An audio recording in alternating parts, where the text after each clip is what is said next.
everybody. My name is Alison Rampa, and I'm a middle school teacher and a mother to a fantastic 5-year-old. So right now during this quarantine, I am both teaching 8th grade through distance learning and also homeschooling a kindergartner. I am super privileged to be in this position where I can devote time and energy to thinking about and planning for home learning, and if it's helpful, I'd like to share a few tips, tricks, and direction to resources with parents who might be freaking out right now.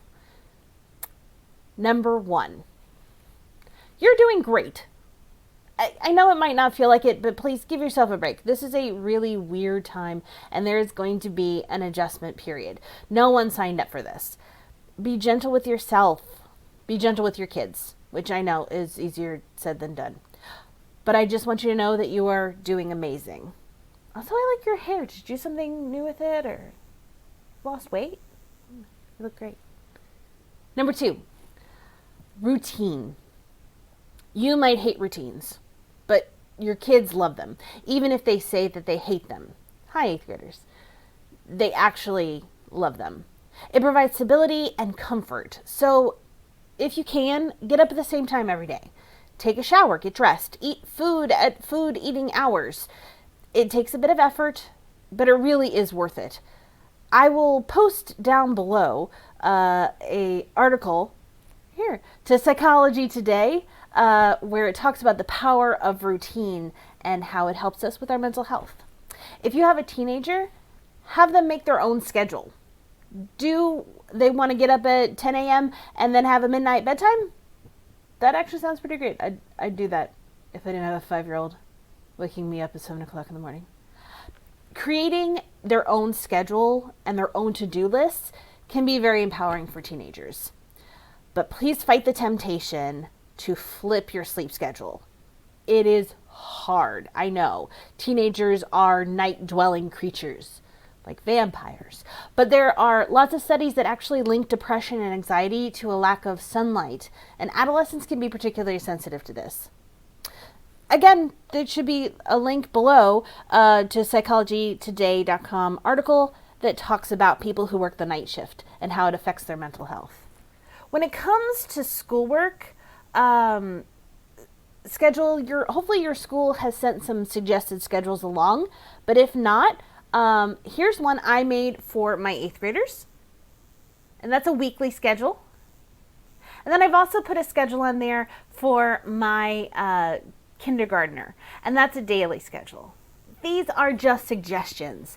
I know I've seen parents freak out after seeing a school schedule or how many hours per day a certain school has allotted for work.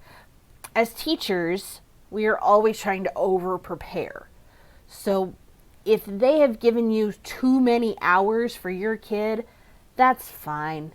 They know that some kids take a long time to do work. Sometimes kids fly through it. And so they're just wanting to provide you with as many resources as possible. So do what you can in the time that you have.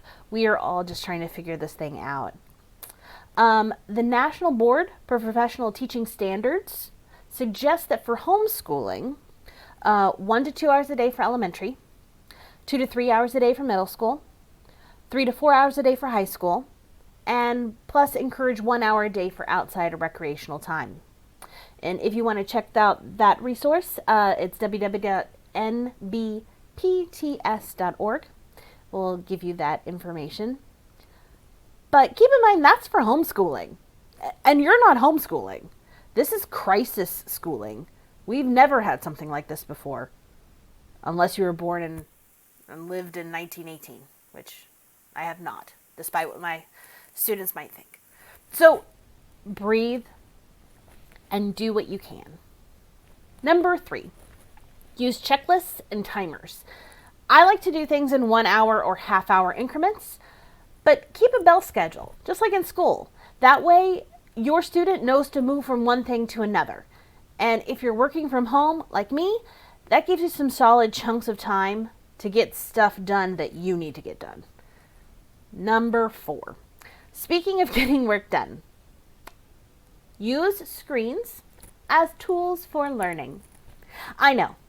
We have been told over and over again to limit screen time. Well, guess what? That was then, and this is now. Mommy school which is what my 5-year-old calls it. Mommy school for my kindergarten includes breakfast with Sesame Street, lunch with Mr. Rogers, online learning programs twice a day, and various YouTube clips and learning videos. Shout out to the Cincinnati Zoo and their amazing zoo safari videos and activities. They're so cool. Also, the library has a bunch of virtual story times for you and is on the way for making a bunch of virtual programs for all ages. I also do flashcards and worksheets, and we read books, but don't worry about screen time. My middle schoolers are doing almost all of their work exclusively online, including Google Classroom, Scope, and Scholastic.com, iReady, Khan Academy. They're reading ebooks and listening to audiobooks, plus they're video chatting with their friends. Oh, and I'm reading them a book out loud using YouTube. So they have that to look forward to every day. But speaking of books, the Cincinnati Public Library has plenty of ebooks and audiobooks to keep kids reading through this pandemic. Graphic novels are particularly excellent reads online. Audiobooks are great for a number of reasons, but especially with reluctant readers or readers that need more support during this time of increased independent learning. Check them out. So let yourself off the hook a bit. Technology is an asset and a resource. That said, encourage breaks and try to limit screen time right before bed, since blue light used in these devices tells our caveman brain that it's still daytime and it can lead to insomnia. I'll link to the sleepfoundation.org article about how blue light affects kids' sleep, but it affects adults too, so you could take that advice. Number 5, go outside when you can. Go on walks. Let the children run around in circles or just sit in the sun. And while you're at it, drink water. You're probably dehydrated. Great parks are still open, and if you check their website, you can see how to use those parks safely during this time. Number 6, doing creative stuff counts. Coloring, painting, photography, drawing, yes! Mo Willem is doing daily doodles on his website that kids can draw along with. The library also has an awesome database called Creative Bug that you can use. Are you creating TikTok dances? Yes. Singing karaoke? Are they redecorating their room? Heck yeah. Encourage your kid to learn how to play the ukulele. Bake some bread. Everybody's doing it. We will have a country full of carb-filled uke players, and we will all be adorable. Number 7, contact the teachers in your life, or have your kids contact them.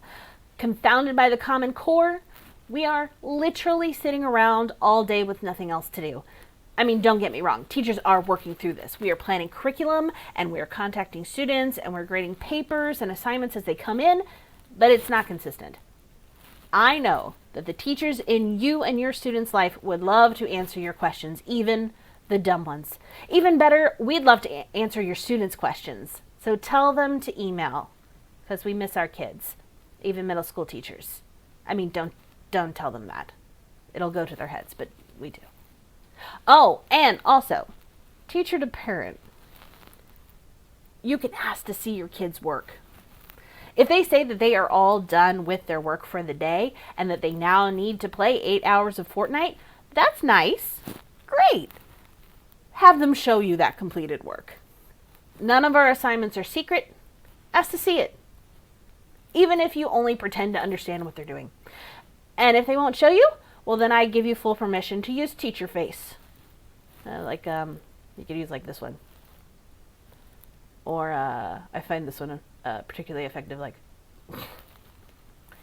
so use that. There are other resources out there like Brainfuse and online homework help through the library if you need another resource to support you and your kids while you stay at home. And number 8, did I mention that you're doing great? Because you are.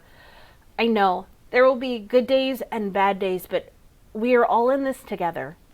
Stay safe, stay healthy, wash your hands and practice social distancing. And for more resources, they'll be posted after I stop talking. Have a great day, guys. Bye.